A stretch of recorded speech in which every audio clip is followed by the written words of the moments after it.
श्रम और सेवायोजन विभाग के तत्वाधान में आयोजित आज के इस रोजगार महाकुंभ कार्यक्रम में समारोह में उपस्थित प्रदेश के श्रम और सेवायोजन मंत्री अनिल राजभर जी,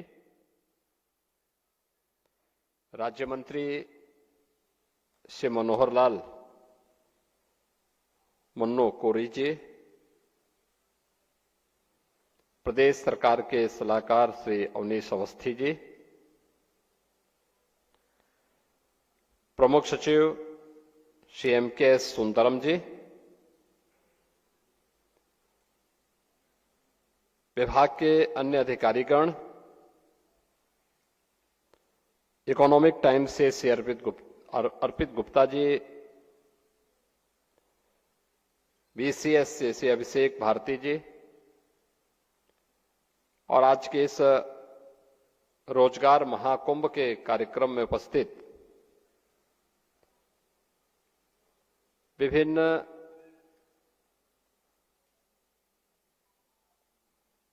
रोजगार संस्थाओं से जुड़े हुए, उद्यम से जुड़े हुए उनके CEO, चेयरमैन, MD और रोजगार प्राप्त करने वाले प्रदेश के हमारे सभी युवा, उपस्थित बहन और भाइयों, मैं सबसे पहले श्रम और सेवायोजन विभाग को इस रोजगार महाकुंभ के लिए हृदय से धन्यवाद देता हूं।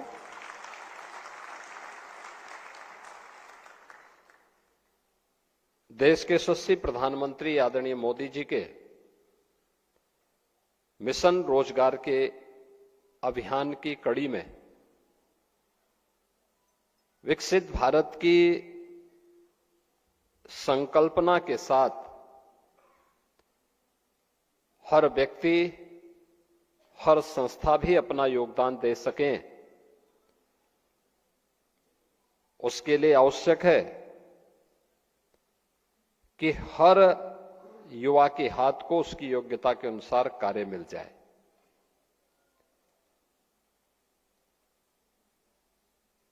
युवा अपार ऊर्जा का स्रोत है और यह उत्तर प्रदेश का सौभाग्य है कि अगर दुनिया के अंदर सबसे बड़ी युवा आबादी भारत के अंदर है, तो भारत में सबसे बड़ी युवा आबादी उत्तर प्रदेश के अंदर है। ये सभी युवा आबादी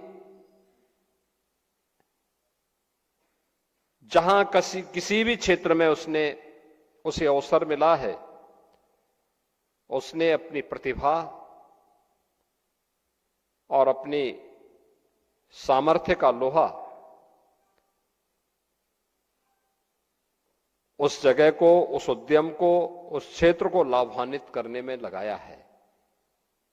और यही कारण है कि आज यूपी के इन युवाओं, यूपी की इस प्रतिभा और इस सामर्थ्य की मांग न केवल देश के अंदर बल्कि दुनिया के तमाम अन्य देशों में भी हो रही है। एक अवसर है ये, जब यहां पर इंडस्ट्री और एम्प्लॉयर ये दोनों एक साथ जुड़ रहे हैं। एक तरफ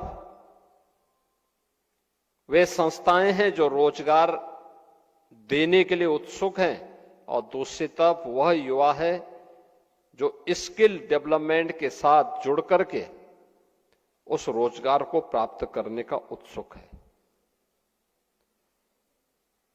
प्रदेश के अंदर उन अनंत संभावनाओं को आगे बढ़ाने के लिए पिछले 8-8.5 वर्ष के अंदर प्रदेश के अंदर जो कार्य प्रारंभ हुए, उसका परिणाम था कि जिस प्रदेश में पहले गांव का गांव प्लान करता था, रोजगार के लिए आज वो स्वयं भी अपने यहां रोजगार उपलब्ध करवा रहा है। याद करिए, परंपरागत उद्यम के क्लस्टर यूपी के अंदर थे, लेकिन धीरे धीरे करके समय के अनुरूप उसको प्रोत्साहन न मिलने के नाते इंस्पेक्टर राज के कारण तमाम संस्थाओं के अनावश्यक हस्तक्षेप के कारण वह बंदी के कगार पर पहुंच गया।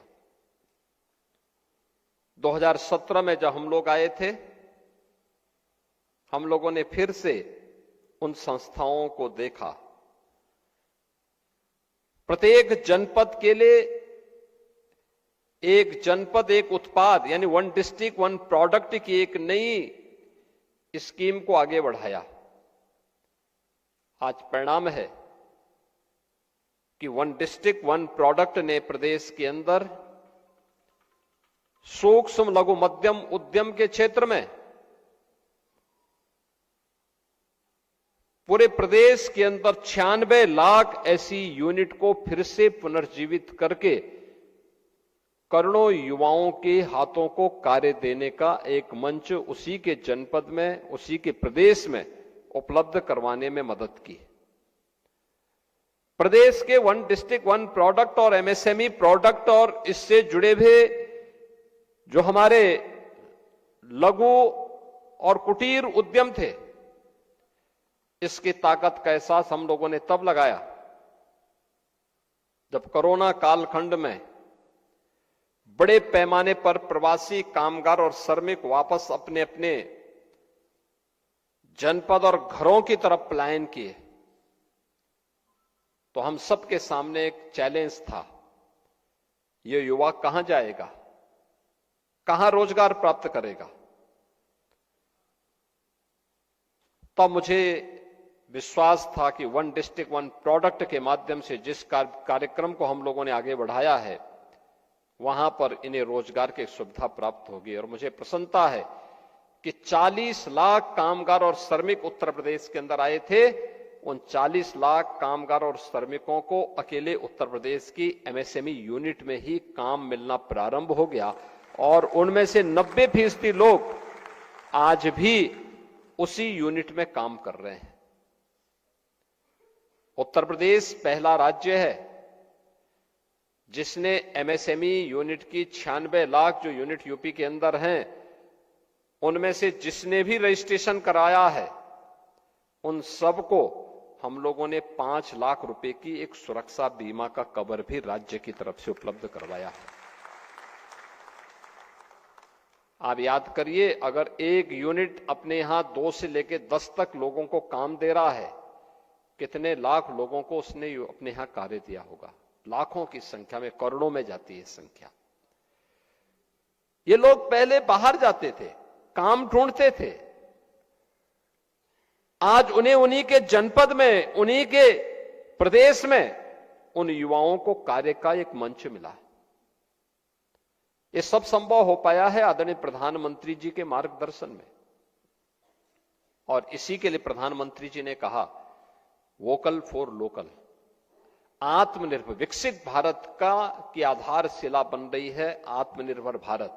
और आत्मनिर्भर के आधार बनेगी वह यूनिट जो लोकल स्तर पर प्रोडक्शन कर रही है और जिसमें लोकल स्तर पर नौजवानों को उसकी योग्यता के अनुसार कार्य भी मिल रहा है।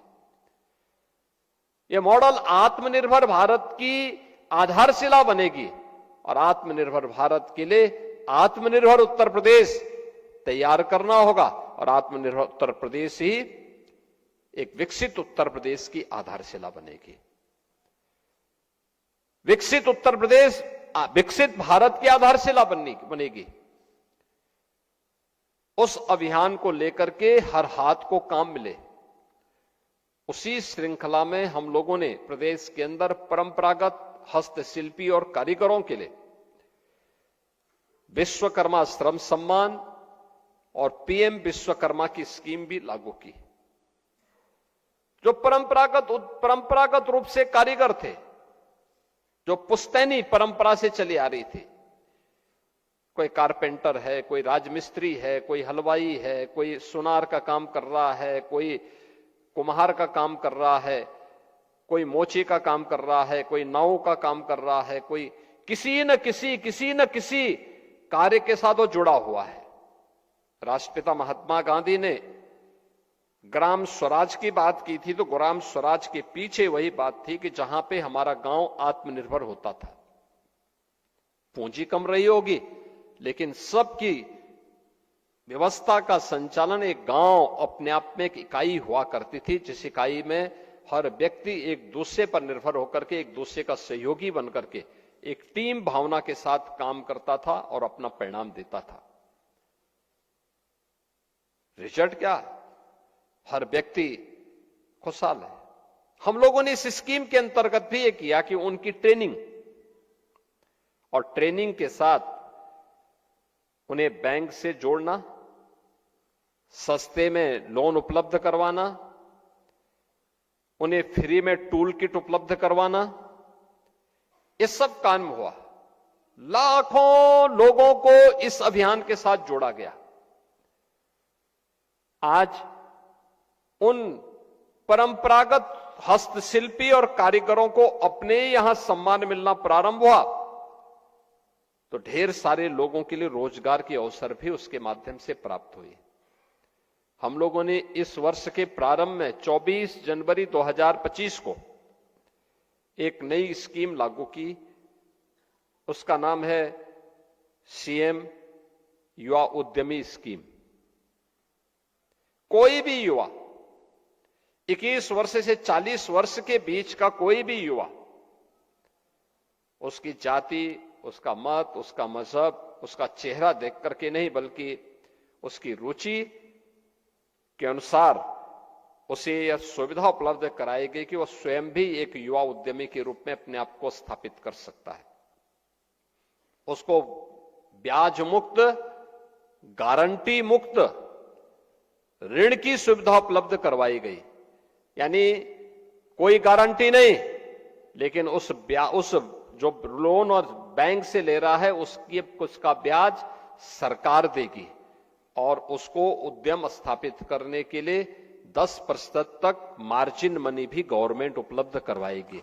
और मुझे बताते हुए प्रसन्नता है, अब तक 70,000 से अधिक युवाओं ने इस स्कीम के साथ जुड़ करके, सीएम युवा उद्यमी स्कीम के साथ जुड़ करके स्वयं के उद्यम स्थापित करने की दिशा में काम करना प्रारंभ किया है।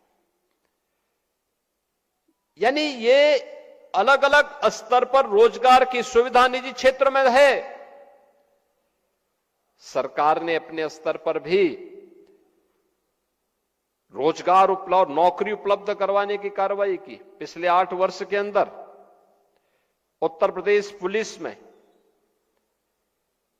अकेले उत्तर प्रदेश पुलिस में 2,19,000 भर्तियां हम लोगों ने की, और उत्तर प्रदेश के युवाओं को इसके माध्यम से सरकारी नौकरी दी। अकेले उत्तर प्रदेश के अंदर 1,56,000 शिक्षकों की भर्ती की प्रक्रिया को पूरी पारदर्शिता के साथ संपन्न किया, और अलग अलग विभागों की पूरी सूची अगर आप देखेंगे तो यह संख्या बढ़ करके उसमें शिक्षा है, स्वास्थ्य है, इरिगेशन है, पीडब्ल्यूडी है, कृषि है, विश्वविद्यालय हैं, इन सबको अगर हम जोड़ते हैं तो यह संख्या 8.5 लाख युवाओं को सरकारी नौकरी उपलब्ध करवाने वाला देश के अंदर सबसे बड़े राज्य के रूप में उत्तर प्रदेश की गिनती आती है। उत्तर प्रदेश में अपराध और अपराधियों के प्रति जीरो टॉलरेंस की नीति का परिणाम क्या था कि प्रदेश के अंदर निवेशकों ने इसको निवेश के एक बेहतरीन गंतव्य के रूप में, देश के इन्वेस्टमेंट के सबसे अच्छे डेस्टिनेशन के रूप में उत्तर प्रदेश को चयन किया। लेकिन इसके लिए हमें कार्य करना पड़ा। इसके लिए प्रदेश सरकार को अपनी नीतियों में परिवर्तन करना पड़ा।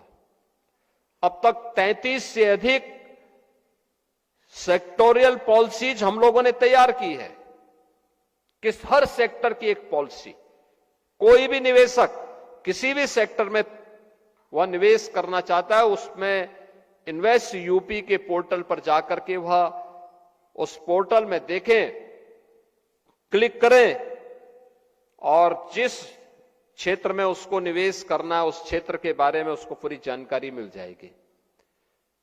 उसकी सहायता करने के लिए निवेश मित्र भी है, सिंगल विंडो प्लेटफॉर्म के लिए निवेश सारथी भी है, और फिर अगर उसने निवेश कर लिया है तो निवेश के बाद उन्हें इंसेंटिव जो मिलना है पॉलिसी के अंतर्गत वह भी उसको ऑनलाइन उपलब्ध करवाने की व्यवस्था है।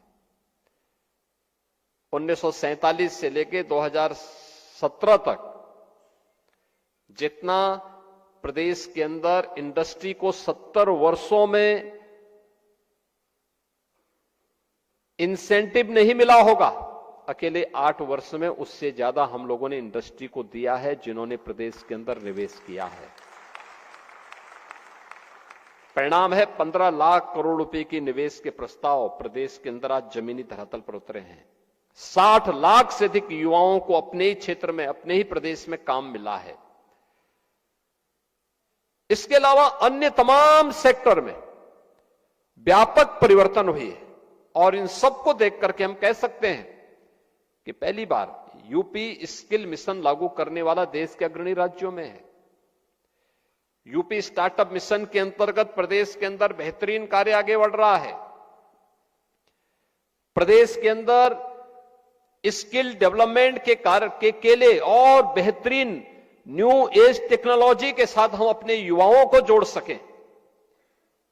आज की डिमांड क्या है? आर्टिफिशियल इंटेलिजेंस की है, इंटरनेट ऑफ थिंग्स की है, रोबोटिक टेक्नोलॉजी की है, ड्रोन टेक्नोलॉजी की है।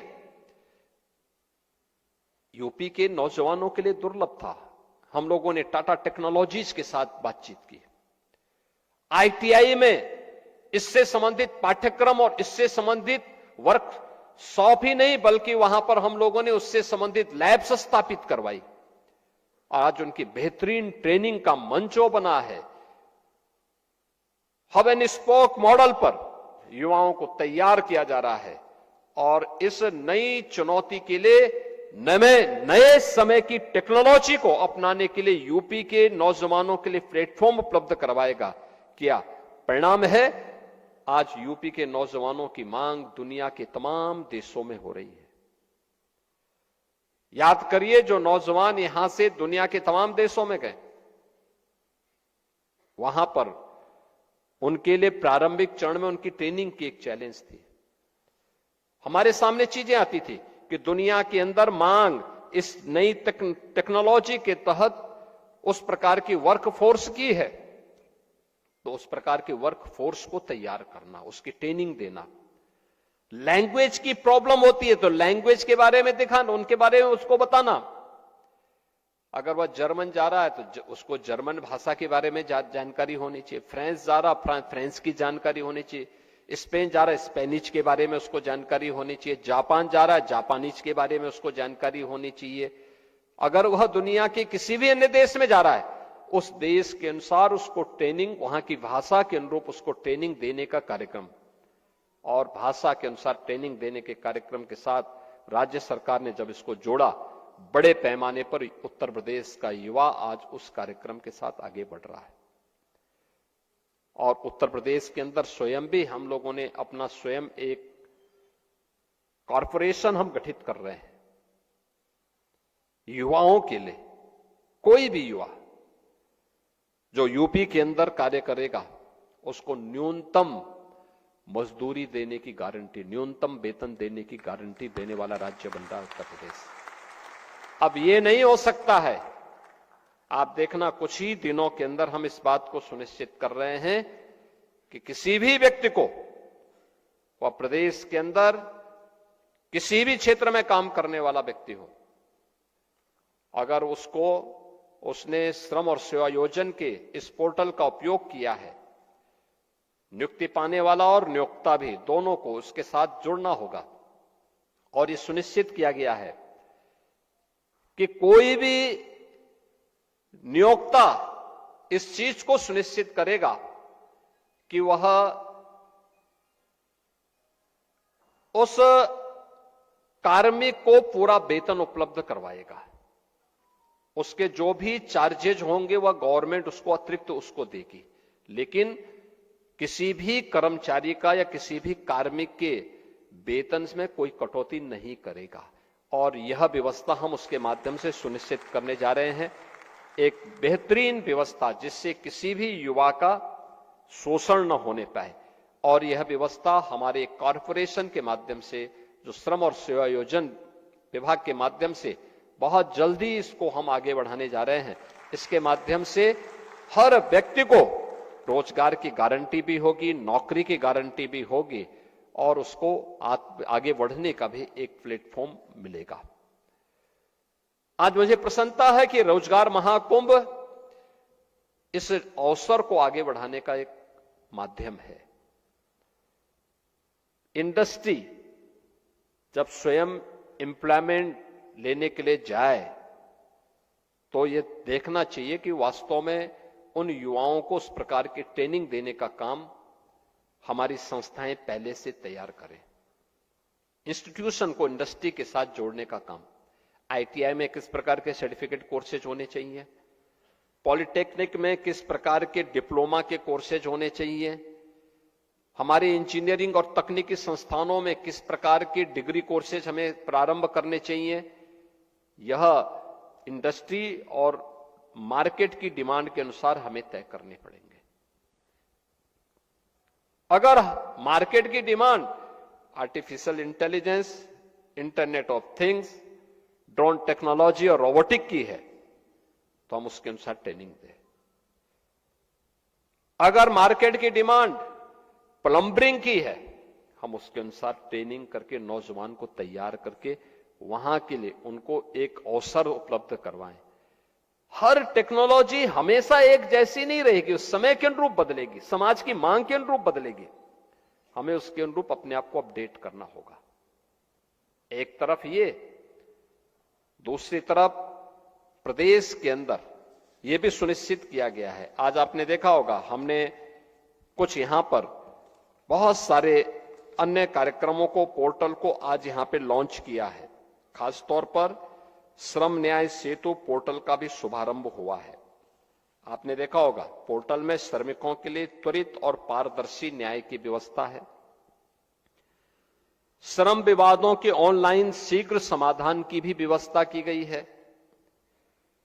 न्यायिक प्रक्रिया में डिजिटलीकरण से उसको और सुगम बनाने का भी प्रयास किया गया है। विवाद निपटारे में दक्षता और समय का भी उसको पाबंद किया गया, टाइम बाउंड किया गया है।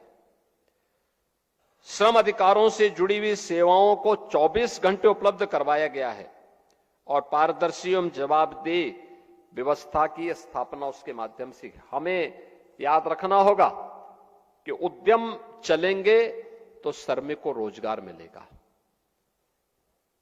उद्यम चलने चाहिए, ये शर्त है, लेकिन श्रमिक का शोषण भी नहीं होना चाहिए, यह भी उसके साथ आवश्यक है। इसकी जवाबदेही भी सुनिश्चित की गई है। अटल आवासीय विद्यालय को उसकी इंटीग्रेटेड मॉनिटरिंग सिस्टम को भी आज एक पोर्टल के साथ जोड़ा गया है। अटल आवासीय विद्यालय, ये आवासीय विद्यालय हैं बीओसी बोर्ड से जुड़े हुए श्रमिकों के बच्चों के लिए निःशुल्क अत्याधुनिक शिक्षा के लिए। याद करना कि श्रमिक काम तो करता था, अपना पसीना बहाता था, जिसके श्रम से ये भवन इतना बड़ा बनता है, उसकी दुर्दशा आप देखते होंगे। जो दूसरों के लिए घर बनाता है, दूसरों के सिर को ढकने के लिए छत देता है, वह स्वयं बिना छत के खुले आसमान में रहने के लिए मजबूर होता था। उसके बच्चे नहीं पढ़ पाते थे। जो दूसरों के पढ़ने के लिए स्कूल बनाता था, दूसरों के बच्चों के लिए पढ़ने के लिए स्कूल बनाता था, उसके स्वयं के बच्चे नहीं पढ़ पाते थे। ये पीड़ा प्रधानमंत्री जी की थी कि देखो उन लोगों के लिए कुछ किया जाना चाहिए। और मैं धन्यवाद दूंगा श्रम और सेवायोजन मंत्रालय को कि उन्होंने प्रदेश के अंदर पहले चरण में 18 ऐसे आवासीय विद्यालय, जहां पे हम बीओसी बोर्ड से जुड़े हुए उन बच्चों को लेके आते हैं, उनके बच्चों को लेके आते हैं और उनको फिर 18,000 बच्चों को एक साथ इन आवासीय विद्यालयों में लॉजिंग फूडिंग की सुविधा देकर उनके रहने की, उनके खाने की, उनकी उत्तम शिक्षा की, अत्याधुनिक शिक्षा की व्यवस्था की गई है। और मेरा मानना है कि अटल आवासीय विद्यालय का जितना बेहतरीन इंफ्रास्ट्रक्चर आज के दिन पर उत्तर प्रदेश के अंदर है, उत्तर प्रदेश के अंदर अन्य किसी विद्यालय का उतना अच्छा इंफ्रास्ट्रक्चर नहीं होगा। अब उसी तर्ज पर हमने बेसिक एजुकेशन में भी इंटीग्रेटेड कैंपस की एक व्यवस्था प्रारंभ की है। पहले चरण में 57 ऐसे मुख्यमंत्री अभ्युदय और कंपोजिट विद्यालयों की स्थापना का कार्य हमने प्रारंभ कर दिया है। ये डे स्कूल होंगे, बच्चा अपने घर से जाएगा, पढ़ेगा, आधुनिक अत्याधुनिक शिक्षा बच्चे को वहां प्राप्त होगी। ये बहुत सारे परिवर्तन हैं। हमें समय के अनुरूप अपने आप को तैयार करना होगा। श्रमिक कानून में रिफॉर्म करने होंगे जो श्रमिकों के हितों का भी संरक्षण कर सके, इंडस्ट्री को भी स्मूथली चलाने में योगदान दे सके, क्योंकि दोनों का हित एक दूसरे से जुड़ा हुआ है। हमें यह सुनिश्चित करना होगा कि कोई आउटसोर्सिंग कंपनी के माध्यम से किसी श्रमिक का शोषण न होने पाए। उसको उसका मानदेय, उसका वेतन जरूर मिले और आउटसोर्सिंग कंपनी के जितने भी अन्य खर्चे होते हैं, चार्जिंग होते हैं, वह गवर्नमेंट अपने स्तर पर उसको अलग से वहन करे, जिससे किसी भी श्रमिक का शोषण न होने पाए। हर श्रमिक सम्मान के साथ राष्ट्र निर्माण में अपनी भूमिका को मजबूती के साथ आगे बढ़ा सके। यह गवर्नमेंट की, सरकार की मंशा है और उसको हम आगे बढ़ाने के लिए प्रतिबद्ध हैं, क्योंकि जब श्रमिक खुशहाल होगा, जब अन्नदाता खुशहाल होगा, तो देश खुशहाल होगा। जब श्रमिक आगे बढ़ेगा, युवा शक्ति के हाथ को रोजगार होगा, तो विकसित भारत और विकसित उत्तर प्रदेश से दुनिया की कोई ताकत नहीं रोक पाएगी। आज के इस अवसर पर, ये रोजगार महाकुंभ के आयोजन के अवसर पर, उन सभी युवाओं को जो रोजगार के साथ जुड़ रहे हैं, याद करना, जो भी कंपनियां यहां पर इस अभियान के साथ जुड़ी हुई है, मेरा उन सबसे आग्रह होगा कि किसी भी नौजवान का शोषण न होने पाए। अगर उस नौजवान को बाहर भेजना है तो पहले वहां के लैंग्वेज और उस प्रकार की टेक्नोलॉजी के साथ, उस प्रकार के ट्रेड के साथ उत्तर प्रदेश के हमें स्किल डेवलपमेंट मिशन के साथ उनको जोड़ करके उनकी ट्रेनिंग दे देनी चाहिए, जिससे वह युवा या वह हमारा जो नौजवान है, जब वह किसी नौकरी रोजगार के लिए दुनिया के किसी देश में जाता है या देश के किसी अन्य भाग में जाता है, वहां ट्रेनिंग के नाम पर, वहां लैंग्वेज के नाम पर उसको अनावश्यक वेट न करना पड़े। वह जाए, तत्काल उसके हाथ को काम मिले, उसका मानदेय उसको प्राप्त हो, वह खुशहाल जीवन जी सके और उसके बच्चे भी खुशहाली का जीवन जी सके। इस प्रकार का कार्यक्रम हम सुनिश्चित करेंगे। इस विश्वास के साथ इस रोजगार महाकुंभ में प्रदेश भर से जो युवा उपस्थित हुए हैं, उन सभी युवाओं का मैं हृदय से स्वागत करता हूं और विश्वास करता हूं कि श्रम और सेवायोजन विभाग इन सभी चीजों को जरूर ध्यान में रख करके इन युवाओं के हितों को हर प्रकार से सुरक्षा और संरक्षण देने का काम करेगा। आप सबके प्रति मेरी शुभकामनाएं हैं। धन्यवाद। जय हिंद। एंड तक वीडियो देखने के लिए धन्यवाद।